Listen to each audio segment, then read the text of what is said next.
From Washington, the McLaughlin Group, the American original. For over 2 decades, the sharpest minds, best sources, hardest talk. The McLaughlin Group is brought to you in part by CIT, financing for businesses large and small, on the web at CIT.com. And by Grant Thornton, dedicated to serving clients worldwide with a singular passion for the business of accounting.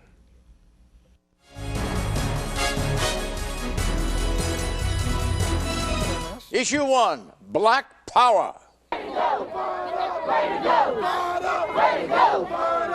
National African American History Month starts this weekend. Currently, the Congressional Black Caucus consists of 42 members of the House of Representatives and 1 Senator, Barack Obama.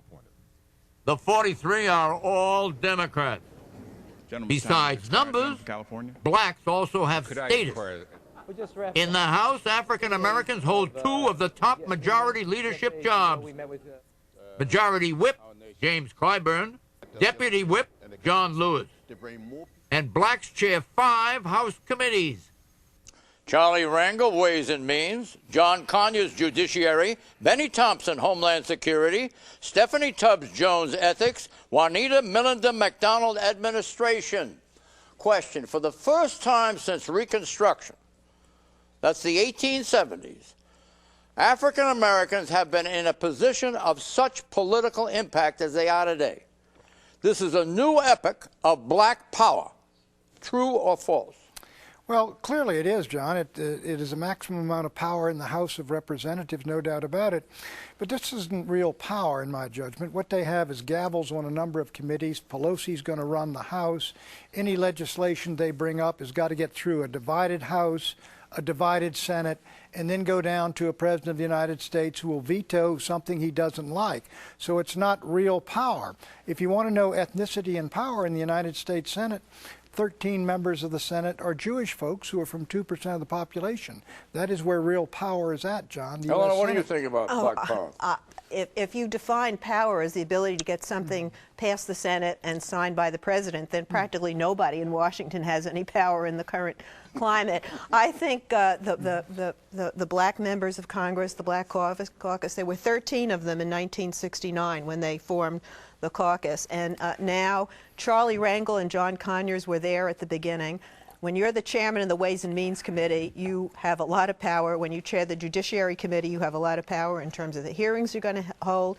And Charlie Rangel, of course, is going to have a big say over tax legislation. That, in Washington, is the currency of power. The premier liberal rating system is called Americans for Democratic Action, ADA. Charlie Rangel has a rating on a basis of 100 of 90.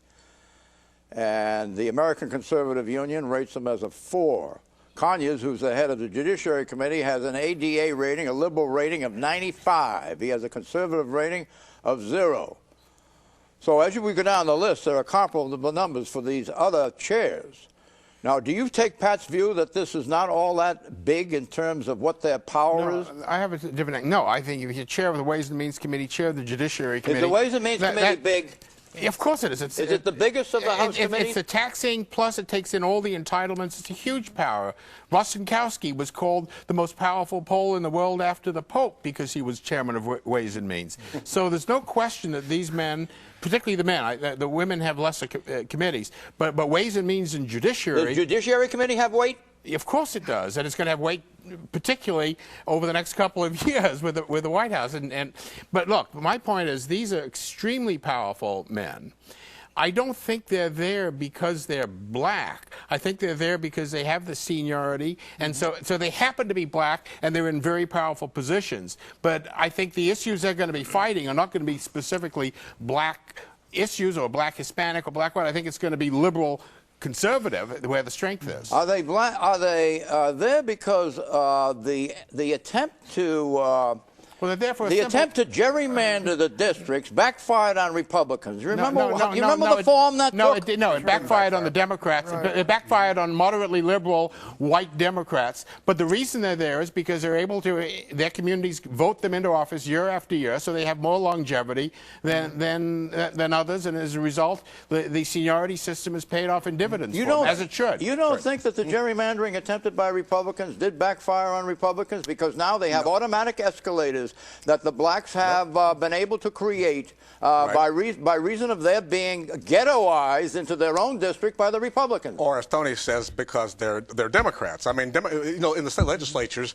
where they draw the maps, John, Democrats and Republicans get together and decide how they can maximize their power and create more safe seats. So Tony's right. It's the moderates who lose out, whether Democratic or Republican. Look at Congress right now. It's more polarized than it's been in memory, and that's the reason. But I'm disappointed in your headline, John. I thought you were going to say Ungawa Black Power. I mean, for those of us who remember the 60s, we can appreciate that. But I think your real question, though, the thing people really have been asking is, will John Conyers have impeachment hearings? No, it's not going to happen. Not now. John Conyers. Not now. John Conyers isn't. If the war continues in the direction it's going, and we'll get to this in another discussion at another issue later in the program, if there is an embarrassment, a serious embarrassment, by reason of deviation of funds, right. It could also perhaps move in my Conyers' direction. My point is, I don't think you're going to see any deviation by the Congressional Black Caucus from the norm in the Democratic Party. These are liberal Democrats, strong liberal Democrats, and the reason they're in there is exactly what Tony says.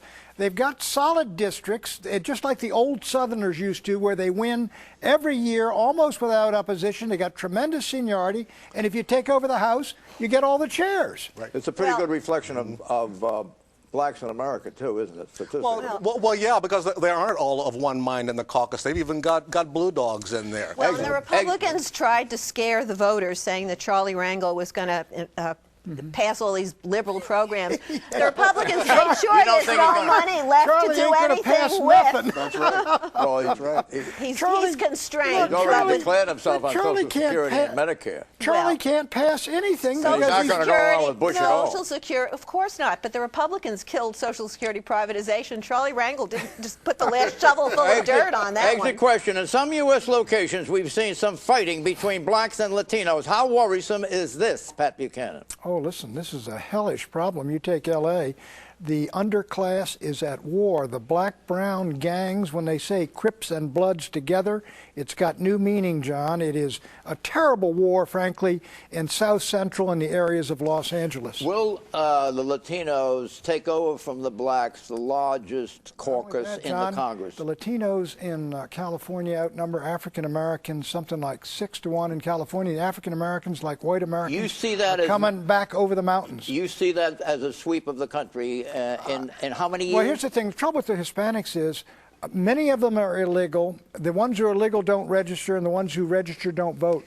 The Latinos you're worried about the situation, aren't you? Well, I mean, in terms of social situation in the American Southwest, the country's going to look, all of our cities are going to look like Los Angeles of the movie Crash. Excuse me, the Latinos are way underrepresented in Congress, and the demographics are changing, but it is nothing to be afraid of, Pat, unless you want to scare people. Are you nervous? Are you alarmist? I'm shocked at the notion. Are you nervous, too? Look, it's not a question of scaring. The Hispanic mayor of Los Angeles just in the last few days denied the fact that there was a race war going on in his city, even though the police chief, formerly from New York, What's the point? The point is that at the mayoral level, at the state and local level, there's real concern about the violence that's going on, particularly in L.A., between Hispanics and black gangs. But he is aware of the situation. He is aware of the situation. It's not a race war, but there is a gang war going on. It's like West Side Story. It's a gang war polarized by race, and there's no way around that. What's new about that West Side Story, right? But Ethnic gangs have been fighting since as long as we've had cities. It is a crisis there. It's a neighborhood problem that can spread out and become even more dangerous. I hope the mayor has got his hands on it, but it's not just simply as a consequence of some takeover by Hispanics. The mayor's called for a Marshall Plan of social spending to solve the problem. What he needs is to be a tough mayor like Giuliani was in New York and fight crime wherever he finds it. We'll see if he is. You're so reassuring. When we come back, should the President of the United States engage in lecturing Wall Street on CEO salaries?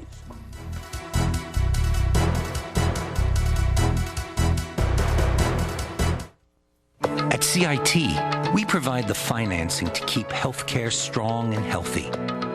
We help energy companies find new resources. We work with communications companies to make the world smaller and life bigger. We offer financial aid to make college possible for more students. At CIT, we help finance the future because that's the place to be. See it with CIT.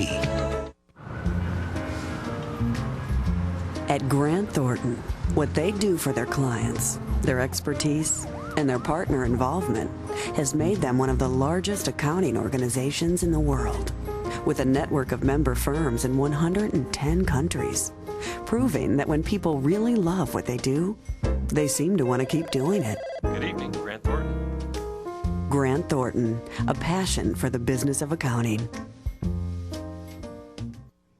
We can afford SAP software on a mid-sized company budget. This better not be another prank by the guys in procurement.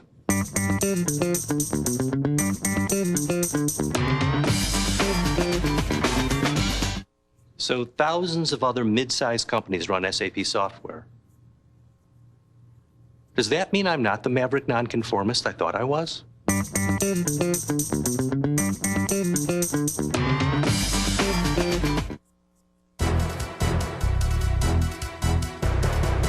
By the way, there are 30 Latinos in both the House and the Senate combined. Issue 2, hard on the street.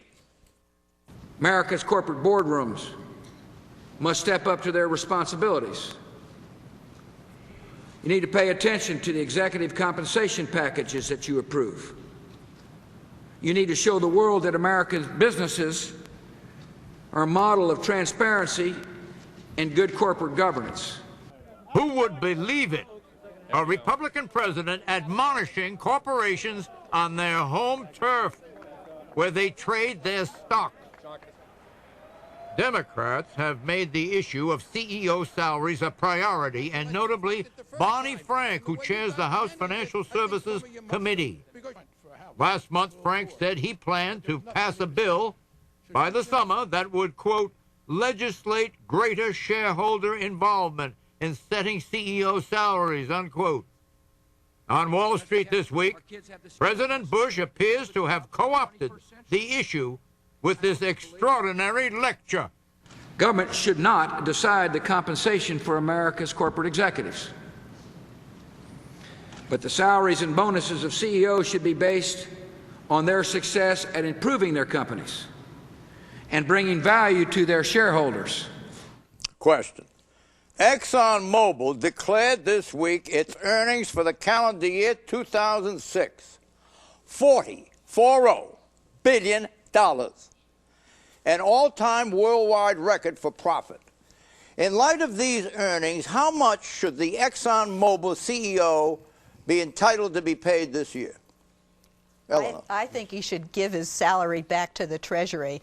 And I want to point out that one of the things the Democrats did in their first 100 hours was to strip the tax breaks that President Bush and the Republicans had given to the big oil companies. I do not give President Bush a smidgen of credit for recognizing the inequality in salaries that his administration has contributed to. His whole tax policy has been to shift money to the rich and the super rich. The guy at Home Depot made over $200 million in salary in about 6 years. The stock went down 8%, and he got a $250 million departure bonus, pension, all these other goodies. Let me make a point. This is very sad. At least liberals have their loony thoughts that somehow it's somebody's business what a corporation pays its employees. But President Bush, obviously doesn't. This is an insincere, pathetic effort to throw a bone to the liberals. He's not going to get any credit for it. He should stand by his convictions. It's not even a bone. It's the smell of a bone. You know, I mean, this is just rhetoric. I mean, Bush isn't changing any of his policies that are going to close up that gap. He's only going to encourage it. We raised the minimum wage to $7.25 an hour. Do you think that this will diminish the separation between the upper crust and the lower classes? No, because it's the federal minimum wage. The real minimum wage in various states, and a lot of states, is actually higher than that because we've taken so long to raise the federal minimum wage. It's actually some of the, predominantly Southern states.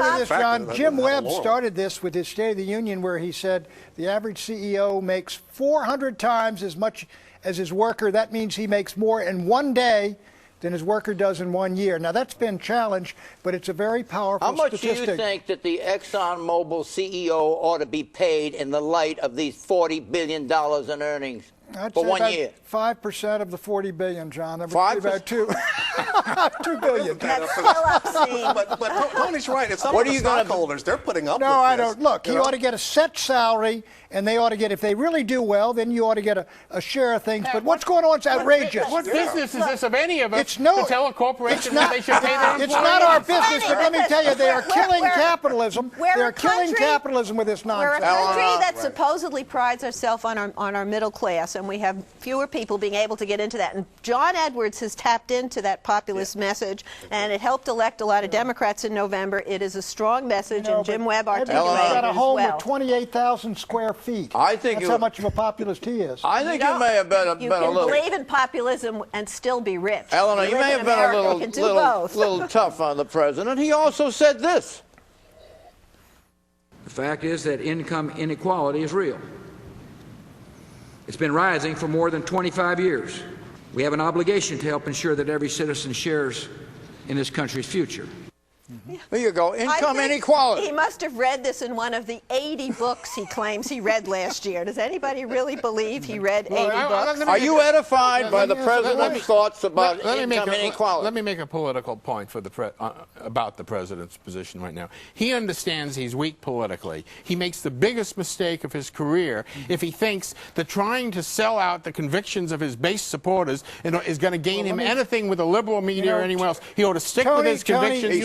Stay away from income inequality. Let me tell you where Tony is wrong here. Look, the President of the United States is presiding over a trade policy which has given away the manufacturing jobs of these workers. We're losing all the Reagan Democrats. That's why we lost Ohio and Michigan. And it's his policies, and the inequality, Tony, is a serious matter. But he's not changing trade policy. No, trade policy reflects the United States government, Congress, for the last 50 years. This is just cheap rhetoric. Exit question. Right, very good.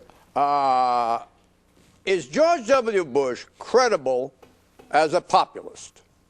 Rate him on a 0 to 10 scale. Keep a straight face, John. 0 being William Howard Taft, who had not a shred of populism, as opposed to 10 being Hugo Chavez, the hyper-populist macho man of Venezuela. Where would you rate Bush? About with the Queen of England, John. No, he does have, I would give him, he does have some populist. He's got some West Texas, Middle and Odessa. I'd give him a 2 or 3. Would you? What would you? No, I'd give him a 1. He knows how to talk the talk, but he doesn't do anything else. He's about as convincing as his father, who chewed pork rinds to show he was one of the guys. Populism being the demagogic exploitation of classes, I give Bush an honorable 0. You know, history shows that when you have continuing income inequality, that's an invitation to class conflict, class warfare. Teddy Roosevelt spoke to that. We're moving into that same kind of a period now. We need to talk substance, not just rhetoric. Do you think George W. Bush is late to the party? I think he's late to the party in terms of trying to make some noisemakers. But Issue 3. Really got a program. First bomb, then build. What we've seen so far in Iraq, according to the government's own auditors, is billions of dollars that have gone to waste and corruption and graft. we're going to look into that more carefully. What we've seen is very, very frightening. Henry Waxman is the new Democratic chairman of the House Oversight Committee. Next week, he will hold hearings on Iraq, quote-unquote, waste and corruption and graft.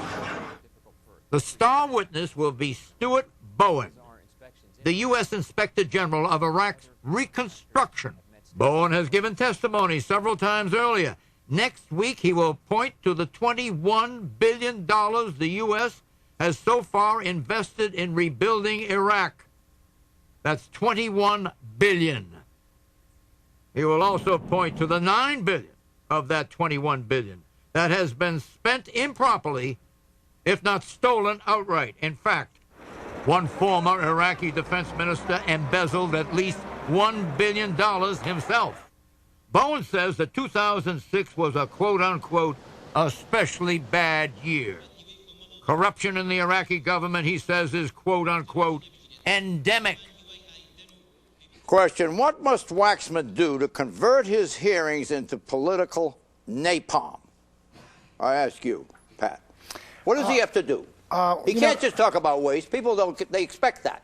Well, what you got to do is get the graphic examples like he's got with that police station where all the waste is going through the pipes. No, that doesn't do it either. But the point is, look, John, this is all wars are wasteful, and this is particularly wasteful, and it's another weight on the president's policy. He ties it to Halliburton and the president and the vice president's friends, and you find out the trail of the contracts, and then now we're back to Conyers. Political coloration. We're back to Conyers now? No, I think Henry Waxman can do that. Henry Waxman can do that. There's no question. Okay, so you're saying that he has to find a villain.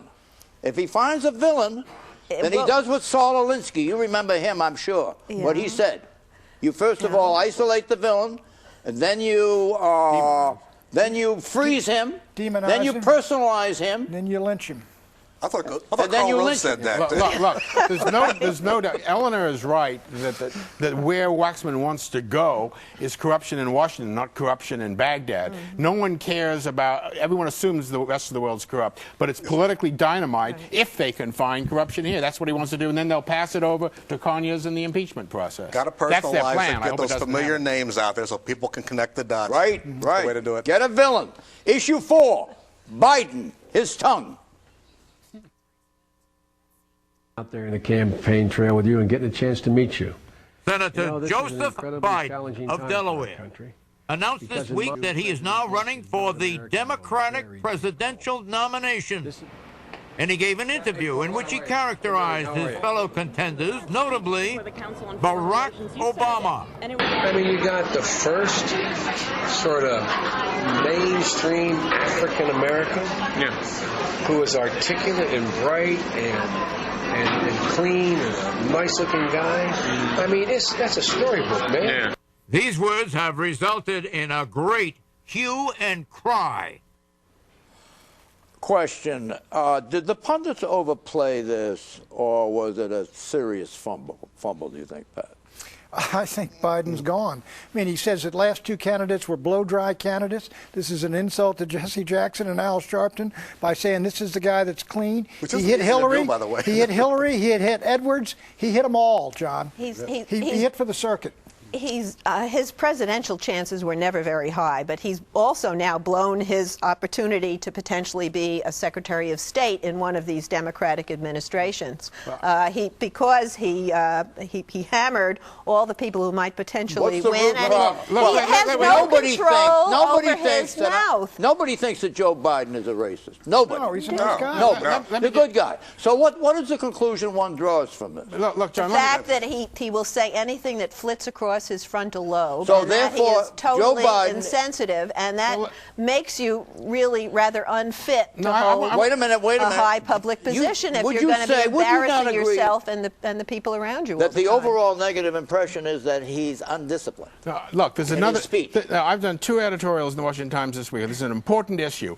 The real issue was that Biden was seriously engaging the Democratic primary process on the issue of Iraq when he criticized, on a policy basis, basis Hillary's and Edwards and Obama's Iraq policy, and instead the media has gone on and put him under the racial sensitivity microscope. And yes, we all know that Biden's not going anywhere, but he was trying to actually advance the most important debate about the important issue today, and the media ignores it. You can do that without ad hominem insulting the other candidates who might likely be the nominee of your party. Nobody wants to seriously debate. There should be loyalty. Biden was trying to seriously engage the Democrats on what the Iraq policy is, and they ignore it. Kindly relinquish when you hear my voice, okay? Relinquish. Okay, Obama's Biden articulation. Hey, man. How are you? Good to see you. On the same day, this statement was released by Senator Obama. I didn't take Senator Biden's comments personally, but obviously they were historically inaccurate. African-American presidential candidates like Jesse Jackson, Shirley Chisholm, Carol Moseley Braun, and Al Sharpton gave a voice to many important issues through their campaigns, and no one would call them inarticulate. That statement was a stroke of political genius. Why? Well, because it puts him on the right side of Sharpton and Jackson and all these other folks. Does he need that? Is he soft among blacks? Well, he's got a certain softness, and Hillary and Bill are strong, and it's a smart statement. Is that Obama's problem? He's a little too white? Well, black people who I know say, no, the fact is, that was sound like Joe Biden. He came back with that second statement because he responded at first like he was still Barack Obama's citizen. He is now on the track to be a presidential candidate, and so he had to come to the defense of the image of his fellow black candidates. Well, not only that, but he could be stronger with the black community, and that was a stroke of genius that he picked that out, articulate. But I tell you, John, and that fed back into the black. We'll be right back with predictions. He's not too white.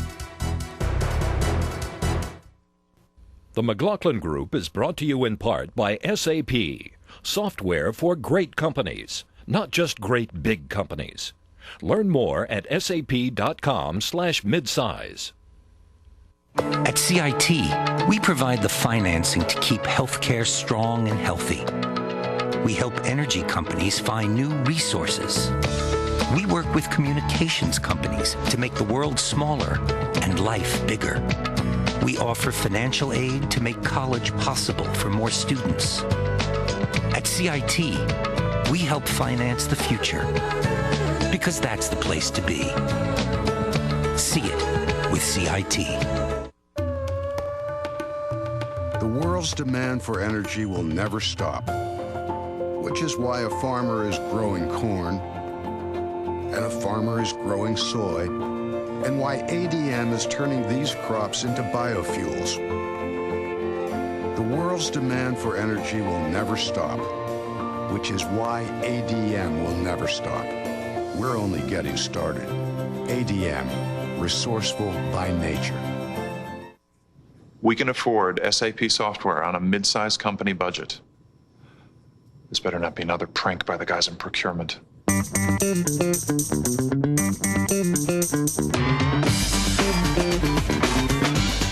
So thousands of other mid-sized companies run SAP software. Does that mean I'm not the maverick nonconformist I thought I was?